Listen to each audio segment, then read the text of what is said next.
la directrice de l'entreprise Edenfield. Mon produit s'appelle Clofet. Comment est né le produit?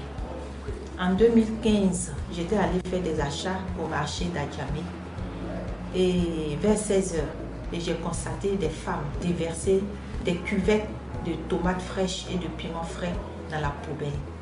Je me suis approchée de ces femmes-là et puis je leur ai demandé comment ça se passe que vous venez déverser toutes ces quantités-là dans la poubelle. Elles me disent, madame, les produits que nous vendons là, c'est des produits frais et ça pourrit dans nos mains. On ne sait pas quoi faire. Donc, nous sommes obligés de les verser. Et c'est de là qu'est partie l'idée de pouvoir trouver une procédure pour pouvoir transformer ces produits frais en produits finis. C'est de là qu'est née la marque Clofet.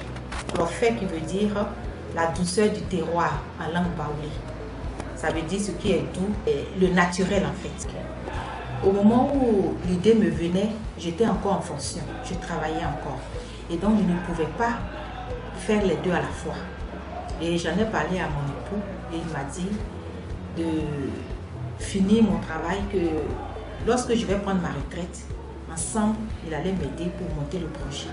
Et donc mon mari est décédé en 2021. Et je me suis dit, bon, c'est vrai qu'il voulait m'aider, mais il n'est plus là. Le projet lui-même, il avait apprécié le projet. Et donc, il faut que je fasse tout pour que ce projet-là puisse sortir, que ça puisse être sur le marché. Donc, en 2022, lorsque j'ai pris ma retraite, j'étais à la maison quand j'ai une de mes sœurs qui est dans le domaine de l'événementiel. Elle m'a dit, grande sœur, nous sommes en train d'organiser un salon à l'hôtel Ivoire Club. Que ton projet que tu as expliqué là, je pense que c'est le moment que tu puisses présenter ça au grand public. Et donc j'ai saisi l'occasion et j'ai acheté ce qu'il fallait pour faire juste une petite production. Et je suis allée dans ce salon là qui s'appelait SAPMAP. Ça s'est passé du 10 au 18 septembre 2024. J'ai fait des dégustations et des gens ont beaucoup apprécié. Étant donné que le produit est apprécié, il fallait que sa disponibilité se fasse sur le marché. Donc c'est là maintenant que j'ai pris la décision, sur fonds propres, de pouvoir mettre en place une petite unité de transformation. Donc j'ai été aidée par mes directeurs. Au moment où je prenais ma retraite, ils m'ont donné de l'argent. Et cet argent-là, je l'ai utilisé pour acquérir mes machines. Des gens que le Seigneur a mis au devant de moi pour pouvoir m'ouvrir des portes. Et avec l'argent que j'ai eu, j'ai pu acquérir une broyeuse. J'ai acheté aussi des marmites de cuisson. J'ai une remplisseuse mécanique. J'ai pu acheter aussi une sertisseuse pour pouvoir fermer les bocaux, puis acquérir en décembre dernier un stérilisateur.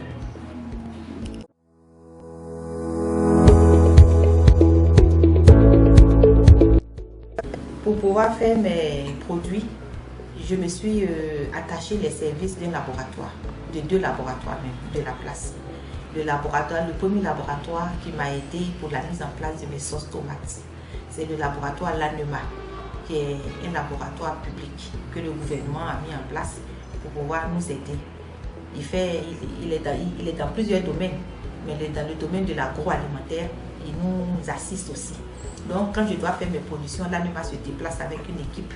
Ils viennent ici. Ils m'ont montré la procédure à utiliser. Comment il faut laver les tomates pour éliminer plus de microbes. Après avoir lavé, il y a des procédures aussi que j'utilise aussi pour stériliser, pour nettoyer les bocaux qui vont prendre les produits. Il faut que tous ces bocaux-là aussi soient nettoyés. Et puis, ils m'ont montré aussi les conditions à respecter par rapport à l'unité de transformation. Quand la production est prête, ils prennent des échantillons, ils vont dans leur laboratoire, ils vont analyser. Et quand ils analysent, ils me donnent un certificat qui dit que le produit il est conforme sur le marché. Mais il n'y a pas de conservateur, il n'y a pas de colorant, il n'y a pas les cubes d'assaisonnement, je n'en mets pas. Après le broyage, je passe à la cuisson même proprement parlé. Je fais la sauce. on passe au remplissage des bocaux, après les avoir nettoyés. Et on fait passer les bocaux dans un autre appareil qui s'appelle le sous-vide, pour ne pas que la sauce pourrisse. Normalement, cette sauce-là peut se conserver pendant 2 ans, à la température ambiante. On n'est pas obligé de mettre au frigidaire. Maintenant, on passe maintenant au sertissage. C'est-à-dire qu'il y a un appareil qui doit bien fermer le bocal pour ne pas que l'air puisse entrer à l'intérieur. Stérilisation. On les place par l'eau de 80 à une température de 121 degrés. Le respect de ces processus-là, après avoir rempli, stérilisé, on laisse refroidir le produit sous 72 heures. On laisse sécher les bocaux et puis on met les étiquettes. Et j'ai 2 types de produits. Il y a le produit, la sauce tomate, prête à l'emploi, non pimentée, qui est l'étiquette verte. Et puis la sauce prête à l'emploi, pimentée, qui est l'étiquette rouge. Pendant que vous êtes en train de vous laver, vous pouvez mettre votre pâte au feu. Hein? En 10 minutes, c'est cuit. Maintenant, la sauce, vous prenez juste celui que vous avez choisi. Si c'est non pimenté que vous voulez, vous l'ouvrez et vous le faites chauffer à feu doux ou bien feu vif. En 5 minutes, c'est cuit. Actuellement, je suis même en collaboration avec Codinor pour pouvoir avoir la certification. Mais pour le moment, les supermarchés, j'ai des supermarchés autour de moi dans le quartier. Je fais des livraisons là-bas. La structure CDT, le consommé local. Pour la distribution, je ne suis pas encore dans les très grandes surfaces, de bouche à oreille, dans les magasins qui sont dans mon quartier. Je remercie toutes les personnes qui ont cru en ce projet et qui me soutiennent, qui m'aident dans les idées comme dans les moyens pour pouvoir mettre ce projet-là sur place. Je ne veux pas les citer nommément pour ne pas offusquer certaines personnes, mais par contre, je vais citer l'OCPV qui m'a beaucoup soutenue et qui a pris aussi une partie de mes produits dans les vitrines de l'OCPV pour la vente. Je dis merci à la directrice, à son équipe qui s'est même déplacée ici pour m'aider à promouvoir ce produit. Et les difficultés auxquelles je suis confrontée, c'est l'acquisition des bocaux en verre. Et les bocaux en verre là nous reviennent trop cher. Et je souhaiterais que le gouvernement fasse quelque chose pour nous, soit créer une usine qui va produire les bocaux sur place pour que les coûts soient amoindris et cela va nous permettre aussi de vendre moins cher. Donc, ce que nous souhaitons, c'est que permettre à ce que tout le monde, quelle que soit la catégorie socio-professionnelle, puisse utiliser le produit que nous fabriquons. Et je suis confrontée aussi à un autre problème, c'est que mes machines sont mécaniques et je souhaiterais avoir des machines électroniques ou bien semi-électroniques me permet d'aller plus vite. Parce que pour les remplissages, là, je le fais à la main, bocal par bocal.